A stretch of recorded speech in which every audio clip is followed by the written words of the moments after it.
Mahogany చెట్ల సాగు వ్యాపారం అంటారు. ఈ రోజుల్లో అత్యంత తక్కువ పెట్టుబడితో కోట్లాది రూపాయలు సంపాదించే వాళ్ళు ఉన్నారు. లాభాలు సాధించిన వాళ్ళు ఉన్నారు. ఒక బ్రహ్మాండమైనటువంటి లాంగ్ టర్మ్ వ్యాపారం ఇది. దీనికి ప్రభుత్వ సబ్సిడీలు, ప్రోత్సాహకాలు ఇవన్నీ కూడా క్లియర్ కట్‌గా లభిస్తున్నాయి. ఈచ్ అండ్ ఎవ్రీథింగ్ మీకు క్లియర్ కట్‌గా చెప్తాను. రైతులకి, పెట్టుబడిదారులకి బెస్ట్ బిజినెస్ ఐడియా ఇది.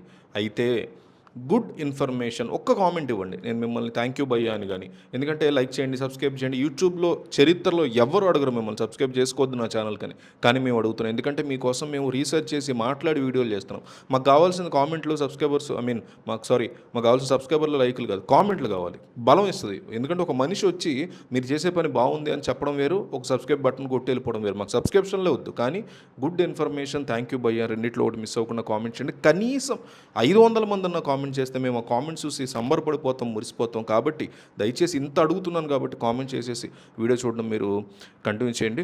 ఇది ఒక వరం లాంటి బిజినెస్ అని చెప్పుకోవాలి జాగ్రత్త చేసుకుంటే మాత్రం. ఈ రోజుల్లో సాంప్రదాయ పంటల కంటే కూడా వాణిజ్య సరళిలో కలప చెట్లను పెంచడం వైపు కమర్షియల్గా చాలామంది మొగ్గు చూపిస్తున్న పరిస్థితుంది. అందులోనూ మహోగని కలపకి అంతర్జాతీయ మార్కెట్లో బ్రహ్మాండమైనటువంటి డిమాండ్ ఉంది. సో ఇది సేఫ్ ఇన్వెస్ట్మెంట్గా మారుతుంది మహోగని కలప చెట్ల యొక్క సాగు.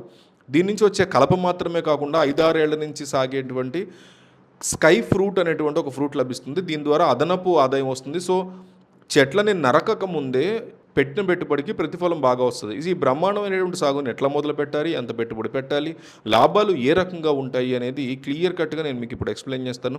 ఈ వ్యాపారంలోకి అడుగు పెట్టేవాళ్ళు ఫస్ట్ పెట్టుబడి వివరాలని జాగ్రత్తగా అర్థం చేసుకోవాలి. ఫస్ట్ ఆవేశంగా పడిపోవడం కాదు. 1 ఎకరం భూమిలో మహోగని సాగు ప్రారంభించడానికి మొక్కల కొనుగోలు, నేల తయారీ, నాటడము, డ్రిప్ ఇరిగేషను ఇలాంటి ప్రాథమిక అవసరాల కోసం దాదాపు 75-80 వేల నుంచి 1,20,000-30,000 వరకు కూడా ప్రారంభ పెట్టుబడి అవసరం అవుతుంది. మార్కెట్లో ఒక్కొక్క మొక్క సైజు, నాణ్యత ఇవన్నీ చూసుకుంటే దాదాపు మీకు 70 రూపాయల నుంచి 150 రూపాయల వరకు ఉంది. మన దేశ వాతావరణానికి ఆఫ్రికన్ మహోగని రకం కరెక్ట్గా సరిపోతుంది మనకి, ఆఫ్రికా వాళ్ళది ఇది. సో మొదటి నెలతో పాటు 5 లీటర్ల చొప్పున ఎప్పటికప్పుడు నీరు అందిస్తూ ఉండాలి. కొన్ని సంవత్సరాల పాటు ఇలా మనం దాన్ని సాగు జాగ్రత్తగా చేసుకుంటూ ఉండాలి. దీనికి పెద్దగా మేనేజ్మెంట్ ఖర్చులు ఏమి ఉండవు కాబట్టి 10 సంవత్సరాల పాటు తోటను చూసుకోవడానికి ఎవరైనా పెట్టుకోవాలి ఖర్చు. దానితో కలిపి దాదాపు మనకు 3-4 లక్షల రూపాయలు అవుద్ది హోల్స్గా. 1 ఎకరానికి 10 ఏళ్ల కాలానికి అయ్యేటువంటి ఖర్చు చాలా తక్కువగానే ఉంటుంది. ఇక రిటర్న్ ఆన్ ఇన్వెస్ట్మెంట్ జాగ్రత్తగా ప్లాన్ చేసుకుంటే లాభాల విషయాలు చూస్తే ఒక ఊహించని స్థాయి ఒక భారీ సంపదని సృష్టిస్తుంది.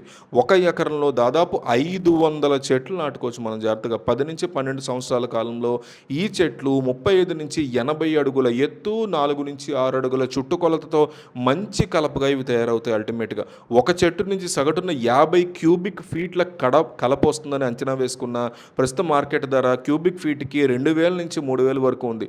ఒక్కొక్క చెట్టు విలువ ఆ రకంగా చూసుకుంటే 1,00,000 రూపాయల వరకు ఉండే ఛాన్స్ ఉంటుంది. ఈ లెక్కన 500 చెట్ల నుంచి మనకు మొత్తం ఆదాయం ఈజీగా 4 కోట్ల వరకు కూడా సంపాదించిన వాళ్ళు ఉన్నారు. అందుకే అంత కాన్ఫిడెంట్గా చెప్తున్నా. ఒకవేళ భవిష్యత్తులో ధరలు పెరిగితే ఈ లాభం ఇంకా పెరుగుతుంది 10 ఏళ్ల తర్వాత. కాబట్టి ఇన్కమ్, నిర్వహణ ఖర్చులు ఇవన్నీ కూడా తీసేసిన ఎకరానికి నికరంగా 2-3 కోట్ల రూపాయలు జేబులో వేసుకునేటువంటి వాళ్ళు ఉన్నారు. సాంప్రదాయ వ్యవసాయంతో ఇది పోలిస్తే 100 రెట్లు ఎక్కువ రిటర్న్ ఇచ్చేటువంటి బిజినెస్ ఇది. ఈ వ్యాపారం చేసే పెద్ద కంపెనీలని, నమ్మకమైనటువంటి బయ్యర్లని ఎలా సంప్రదించాలో కూడా మనం క్లియర్ కట్గా ఈ వీడియోలో చూడబోతున్నాం. అందుకే వీడియో లాస్ట్ దాకా చూడాలి. ఇప్పుడు కాంట్రాక్ట్ ఫార్మింగ్ లేదా బైబ్యాక్ ఒప్పందాలని చాలా కంపెనీలు ఆఫర్ చేస్తున్నాయి. దీనివల్ల రైతులకి మొక్కలు నాటినప్పుడే భవిష్యత్తులో కలపను కొనుగోలు చేస్తాము అనేటువంటి భరోసాని వాళ్ళు ఇస్తారు.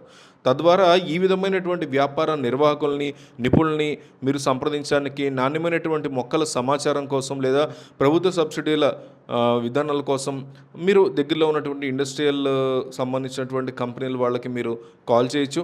వాళ్ళ ద్వారా మీరు ఇండియా మార్ట్లో కూడా దొరుకుతారు మీకు దీనికి సంబంధించిన వాళ్ళు. అలాగే మీ పరిధిలోని స్థానిక ఉద్యానవన శాఖ అని ఉంటుంది, లేదా అటవీ శాఖ ఉంటుంది.